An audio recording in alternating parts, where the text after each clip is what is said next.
আসসালামু আলাইকুম। আশা করি সবাই ভালো আছেন। This is Noman Kabir, I am English instructor. আজকে খুবই গুরুত্বপূর্ণ একটা টপিক নিয়ে আলোচনা করব, যেটা অ্যাডমিশনের ক্ষেত্রে সবথেকে কনফিউজ একটা ব্যাপার এবং যেখান থেকে প্রতি বছরই বিভিন্ন বিশ্ববিদ্যালয়ে প্রশ্ন হয়ে থাকে। আজকে যে টপিকে আলোচনা করব সেটা হলো জেরান্ড অ্যান্ড প্রেজেন্ট পার্টিসিপল। আমরা জানি জেরান্ড নন ফাইনাইট ভার্ব এবং প্রেজেন্ট পার্টিসিপলও non finite verb. So gerund মানে আমরা যেটা জানতে হবে, জেরান্ড মানে হচ্ছে ভার্ব প্লাস আইএনজি, যেটা নাউন এবং ভার্বের কাজ করে। তাহলে কার কাজ করে? জেরান্ড কাজ করে কার? নাউন এবং ভার্বের। আর প্রেজেন্ট পার্টিসিপল যেটা, এটা মূলত কাজ করে অ্যাডজেক্টিভ এবং ভার্বের কাজ করে, রাইট? আচ্ছা, আপনারা যে জেরান্ড পার্টিসিপল ব্যাপারটাকে এটা একটু ক্লিয়ার করি। আমরা জানি ভার্ব প্রধানত দুই প্রকার, একটা ফাইনাইট, একটা non finite. So finite verb আমরা জানি একটা বাক্যে অবশ্যই একটা ফাইনাইট ভার্ব থাকে, এবং এক বা একাধিক যখন ভার্ব ব্যবহার হয় তখন আর একটা নন ফাইনাইট ভার্ব বসাতে হয়। সো নন ফাইনাইট ভার্বের ভিতরে আমরা দুইটা ব্যাপার নিয়ে আলোচনা করবো, একটা হচ্ছে জেরান্ড, একটা প্রেজেন্ট পার্টিসিপল। পার্টিসিপলের কিন্তু আরো ভাগ আছে, present participle, past participle, perfect participle. So gerund মানেও verb plus ING, present participle মানেও ভার্ব প্লাস আইএনজি। সো এই দুইটা ব্যাপার আমরা খুবই কনফিউজ থাকি অ্যাডমিশনে, ধরতেই পারি না কোনটা কি হবে। সো আজকে খুব সহজ টেকনিকে আমি তোমাদেরকে এটা শেখাই দিব। সো প্রথমে আসি জেরান্ড। জেরান্ডটা কি আমি একটু দেখি, সহজ টেকনিকে বোঝো। যদি ভার্ব প্লাস আইএনজি কে তোমরা ইট বসে রিপ্লেস করা যায়, তাহলে সেটা জেরান্ড হবে। মানে যে জায়গাটায় ভার্ব প্লাস আইএনজি আছে ওখানে তোমাকে যদি আন্ডারলাইন করে দিয়ে বলে এটা জেরান্ড নাকি পার্টিসিপল, তো তুমি ওইখানে যদি ইট বসায়ে অর্থের পরিবর্তন করতে পারো, মানে ইট বসালে অর্থ যদি পরিপূর্ণ হয় তাহলে বুঝতে হবে এটা একটা জেরান্ড হবে। ওকে, সো উদাহরণ দেখি। She enjoys swimming. So underline swimming. Swimming বলবে জেরান্ড নাকি প্রেজেন্ট পার্টিসিপল। খেয়াল করো, আমরা এখানে ইট বসায় দিলাম, তাহলে দেখো তো বাক্যটা কি হয়? শি এনজয়স ইট, সে এটি উপভোগ করে। তাহলে দেখো ইট বসালো, বাক্যের কিন্তু কোনো পরিবর্তন, মানে বাক্যের কিন্তু অর্থের কোনো সমস্যা হচ্ছে না। ইট বসে আমরা কিন্তু রিপ্লেস করতে পারছি। তো ভার্ব প্লাস আইএনজি কে যদি আমরা ইট বসে রিপ্লেস করতে পারি তাহলে সেটা হবে জেরান্ড। আর এটা মূলত যদি তুমি বেসিক রুল থেকে করো তাহলে এটা হবে ট্রানজিটিভ ভার্বের অবজেক্ট হিসাবে কিন্তু জেরান্ড ব্যবহার হয়, রাইট? ট্রানজিটিভ ভার্বের অবজেক্ট হিসাবে যেমন নাউন ব্যবহার হয়, নাউন্স মিন্স আমরা বুঝি জেরান্ড, কারণ নাউন আর ভার্ব দুইটা মিলেই কিন্তু জেরান্ডের কাজটা করে। ওকে, তো আমরা দেখি যে ভার্ব প্লাস আইএনজি কে যদি ইট বসে পরিবর্তন করা যায় তাহলে সেটা জেরান্ড হবে। Okay, smoking causes cancer. So smoking এর নিচে আন্ডারলাইন দিয়ে আমি এখানে ইট বসাই দিলাম, দেখো কি হয়? ইট কজেস ক্যান্সার, এটি ক্যান্সার হওয়ার কারণ, রাইট? It causes cancer. এই যে ইট ইট বসে কিন্তু বাক্যের অর্থ পরিপূর্ণ করতে পারছি। সাবজেক্ট অফ এ ভার্ব, যে ভার্বের সাবজেক্ট হিসাবে জেরান্ড বসে, এটাও কিন্তু একটা নিয়ম। সো আমরা ইট বসে পরিবর্তন করছি। ওকে, পরে উদাহরণ দেখো। Reading is an excellent habit. So reading এর নিচে তুমি ইট বসাই দাও, তাহলে কি হবে? It is an excellent habit, এটি হয় একটি চমৎকার অভ্যাস। তাহলে আমরা কি বুঝলাম? যে ভার্ব প্লাস আইএনজি কে যদি ইট বসিয়ে রিপ্লেস করা যায় বাক্যের মধ্যে তাহলে সেটা হবে জেরান্ড। ওকে, সো নেক্সটে আমরা যাই।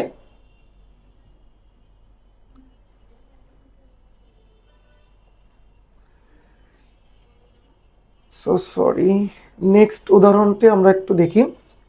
ওকে, সো নেক্সট আমরা আরেকটা নিয়ম দেখব, আর্টিকেল এবং প্রিপোজিশন, রাইট? সো আর্টিকেল এবং প্রিপোজিশনের মাঝে যদি কোনো ভার্ব প্লাস আইএনজি থাকে তাহলে সেটা হবে জেরান্ড। তাহলে আমরা প্রথম নিয়মটা কি দেখছিলাম, যে ভার্ব প্লাস আইএনজি কে যদি ইট বসিয়ে পরিবর্তন করা যায় তাহলে জেরান্ড হয়, এবং আর্টিকেল এবং প্রিপোজিশনের মাঝে যদি কোনো ভার্ব প্লাস আইএনজি বসে তাও সেটা হবে জেরান্ড। ফর এক্সাম্পল আরেকটা নিয়ম দেখি, আরেকটা নিয়ম যদি দেখি যে আর্টিকেল প্লাস প্রিপোজিশন, আর্টিকেল এবং প্রিপোজিশনের এই দুইটার মাঝে আমাদের যদি কোনো ভার্ব প্লাস আইএনজি থাকে তাহলে সেটা হবে জেরান্ড। ওকে, তাহলে আমরা প্রথম নিয়ম কি দেখছিলাম? প্রথম নিয়মটা আমরা দেখছিলাম যে ভার্ব প্লাস আইএনজি কে যদি ইট বসিয়ে রিপ্লেস করা যায় তাহলে জেরান্ড হবে, এবং দ্বিতীয় নিয়মটা আমরা দেখছি যে আর্টিকেল এবং প্রিপোজিশন এই দুইটার মাঝে যদি কোনো ভার্ব প্লাস আইএনজি থাকে তাহলে সেটা জেরান্ড হবে। যেমন একটা উদাহরণ দেখো, the writing of Shakespeare is really impressive. Okay, so এখানে রাইটিং এর আগে দেখো দি একটা আর্টিকেল এবং অফ একটা প্রিপোজিশন। তাহলে আর্টিকেল এবং প্রিপোজিশনের মাঝে যদি কোনো ভার্ব প্লাস আইএনজি থাকে তাহলে সেটা কি হবে? জেরান্ড হবে। ওকে, আর একটা উদাহরণ দেখো, the batting of Shakib Al Hasan is always eye soothing. Okay, so সাকিবের কথা তো আমরা অবশ্যই বলতেই পারবো না, I am a big fan. Okay, so আমরা বলছি the batting of Shakib Al Hasan, তাহলে দেখো দি একটা আর্টিকেল এবং অফ একটা প্রিপোজিশন এবং দুইটার মাঝে ভার্ব প্লাস আইএনজি আছে। তাহলে আর্টিকেল এবং প্রিপোজিশনের মাঝে যদি ভার্ব প্লাস আইএনজি থাকে তাহলে সেটা হবে জেরান্ড। ওকে, সো পরে আরেকটা নিয়ম আমরা দেখি।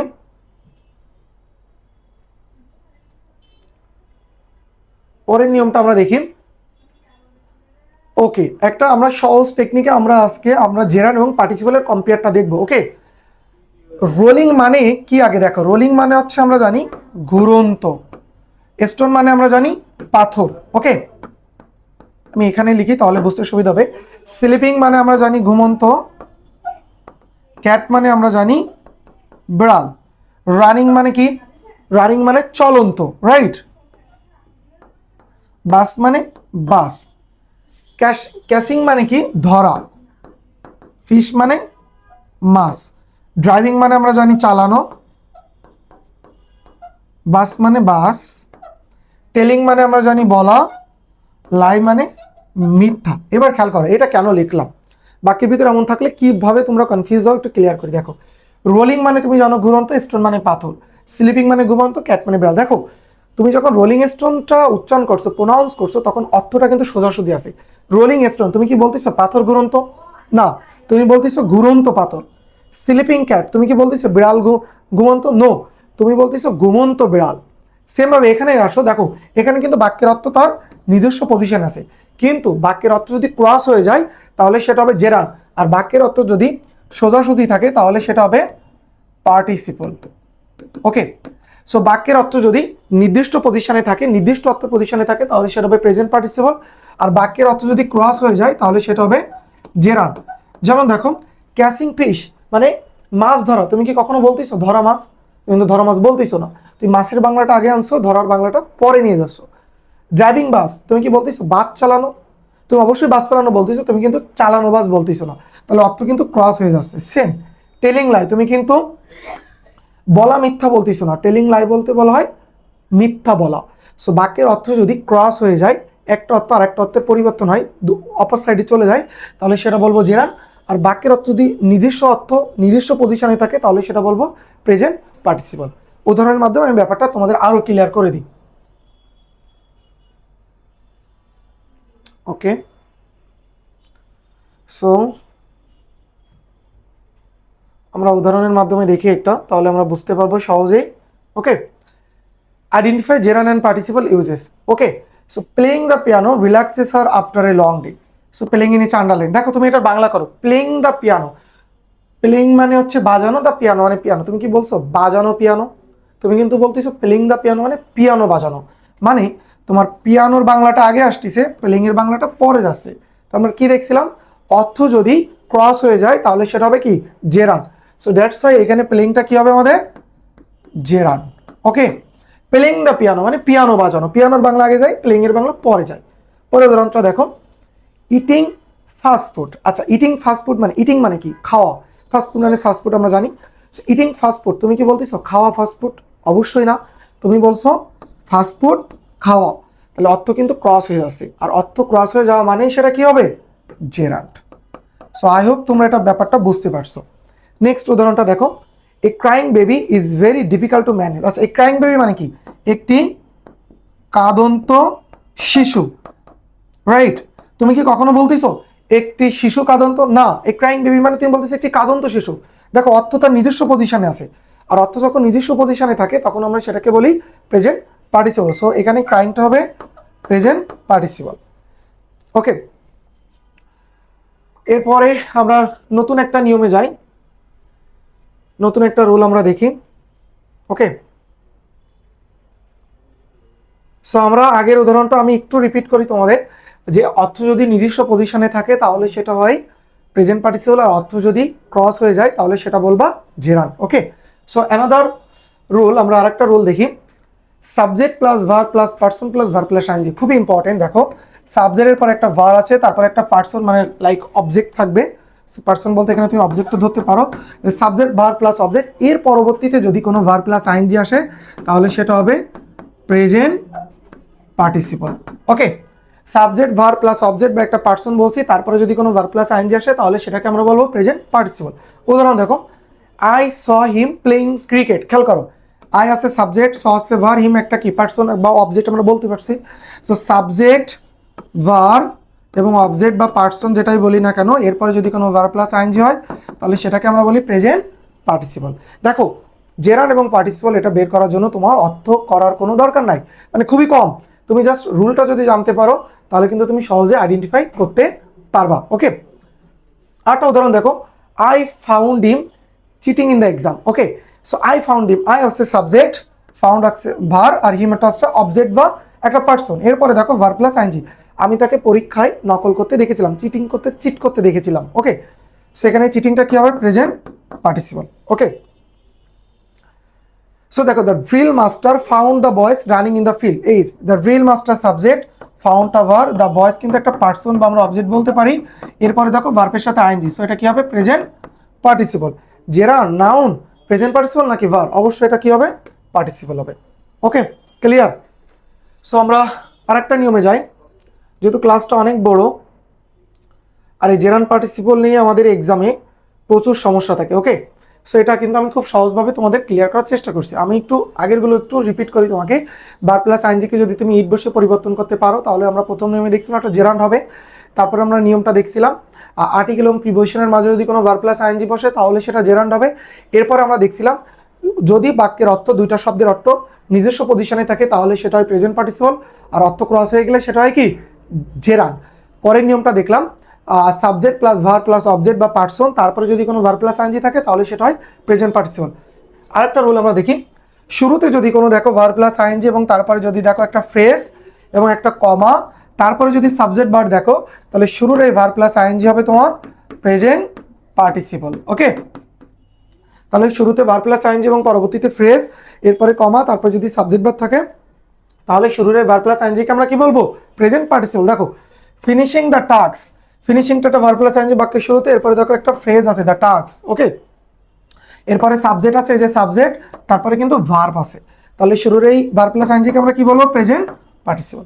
একদম ইজি ব্যাপার কিন্তু। ওকে, জাস্ট তোমরা এই শর্টকাট রুলগুলো একটু মাথায় রাখবা, তাহলে তোমরা পরীক্ষায় খুব ভালো করতে পারবা। ওকে, সো নেক্সট নিয়মে আমরা যাই। আমাদের নিয়ম ওই কয়টাই শেষ। আমরা এখন জাস্ট প্র্যাকটিস করব, দেখি আমরা তোমাদের যে রুল কয়টা করালাম এটা তোমরা পারো কিনা। প্রথম উদাহরণ দেখো, walking is a good exercise. Here walking is verb, noun, gerund নাকি পার্টিসিপল? দেখো ওয়াকিং এর নিচে তোমার আন্ডারলাইন ধরলাম। সো তোমাকে আমি প্রথম নিয়ম কি শেখাছিলাম? ভার্ব প্লাস আইএনজিকে যদি ইট বসিয়ে পরিবর্তন করা যায় তাহলে সেটা কি হয়? জেরান্ড হয়। তাহলে এখানে ইট বসায় দাও, তাহলে কি হয়? It is a good exercise. তাহলে এখানে ভার্ব প্লাস আইএনজিটা কি হবে? ভার্ব, নাউন, পার্টিসিপল নাকি জেরান্ড? অবশ্যই এটা জেরান্ড হবে। ওকে, এটা কিন্তু ম্যাথে 16-17 একটা কোশ্চেন। এরপরে দেখো বিসিএস 24তম একটা কোশ্চেন দেখো, look at the flying bird. Here flying is, look at the flying bird মানে কি বলো? লুক, তাকো, অ্যাট দ্য ফ্লাইং বার্ড, উড়ন্ত পাখির দিকে। আচ্ছা, বাক্যের অর্থটা দেখো, ফ্লাইং মানে কি? উড়ন্ত, বার্ড মানে কি? পাখি, উড়ন্ত পাখি। এটা দেখো নিয়ম নাম্বার 3তে, কিন্তু এটা নিয়ম নাম্বার 3 আমি বলছিলাম না, বাক্যের অর্থ যদি নিজস্ব পজিশনে থাকে তাহলে প্রেজেন্ট পার্টিসিপল, আর অর্থ ক্রস হয়ে গেলে কি হয়? জেরান্ড। এখানে তো তুমি ইটের নিয়ম আনতে পারবে না, look at it the bird কখনো হয় না, রাইট? সো এখানে যদি তুমি ওই ক্রসের নিয়ম আর সোজার নিয়ম আসো তাহলে দেখো অর্থ হয় look at the flying bird, উড়ন্ত পাখিটির দিকে তাকাও। তাহলে দেখো উড়ন্ত এবং পাখি, অর্থ কিন্তু তার নিজস্ব পজিশনে আছে, অর্থ কিন্তু ক্রস হয় না। অর্থ নিজস্ব পজিশনে থাকলে কি হয়? Present participle, right? So verb, noun, gerund নাকি পার্টিসিপল? অবশ্যই এটার উত্তর কি হবে? পার্টিসিপল। ওকে, পরের আর দুইটা উদাহরণ আমরা প্র্যাকটিস করি, তাহলে আমরা আরো আমাদের ক্লিয়ার হবে। আর তোমাদের যদি কোনো কোশ্চেন থেকে থাকে অবশ্যই তোমরা সেটা কমেন্ট বক্সে জানাবা, কোনো ব্যাপার নেই সমস্যা থাকলে। ওকে, সো পরের উদাহরণটা আমরা দেখি, reading is an excellent habit. Okay, সেটা কিন্তু বিসিএস 38তম বিসিএস এর একটা কোশ্চেন, এবং বিসিএস এর কোশ্চেনই মোটামুটি অ্যাডমিশনও রিপিট হয়। ওকে, সো এই রিডিং এর নিচে তুমি ইট বসায় দাও, তাহলে কি হবে? দেখো it is an excellent habit, so এটা কি হবে? জেরান্ড। আমরা জানি ভার্ব প্লাস আইএনজিকে যদি ইট বসিয়ে পরিবর্তন করা যায় তাহলে সেটাই জেরান্ড। ওকে, পরেরটা দেখো, hearing the noise the boy woke up. Okay, hearing কে আমরা ওই যে লাস্ট নিয়মটা শিখলাম, বাক্যের শুরুতে ভার্ব প্লাস আইএনজি এবং পরে একটা ফ্রেজ, তারপরে একটা সাবজেক্ট, তারপরে ভার, এরকম যদি থাকে তাহলে আমরা এই বাক্যের শুরুর ভার্ব প্লাস আইএনজিকে আমরা কি বলতাম? পার্টিসিপল। তাহলে উত্তর কোনটা হবে? Participle. Okay, so I hope তোমাদের এই ক্লাস করার পরে জেরান্ড এবং পার্টিসিপল নিয়ে কোনো ধরনের কনফিউজ থাকবে না, তোমরা অবশ্যই ব্যাপারটা বুঝতে পারছো। আর একটা ব্যাপার আমি তোমাদের এখানে না লিখলে আমি তোমাদের ক্লিয়ার করি, যে তোমার প্রেজেন্ট পার্টিসিপল এবং পারফেক্ট পার্টিসিপল নিয়ে একটু কনফিউজ থাকো, মনে রাখবা প্রেজেন্ট পার্টিসিপল মানে তুমি জানো হচ্ছে, প্রেজেন্ট পার্টিসিপল মানে তুমি জানো ভার্ব প্লাস আইএনজি, আর পাস্ট পার্টিসিপল মানে তুমি বোঝো V3, রাইট?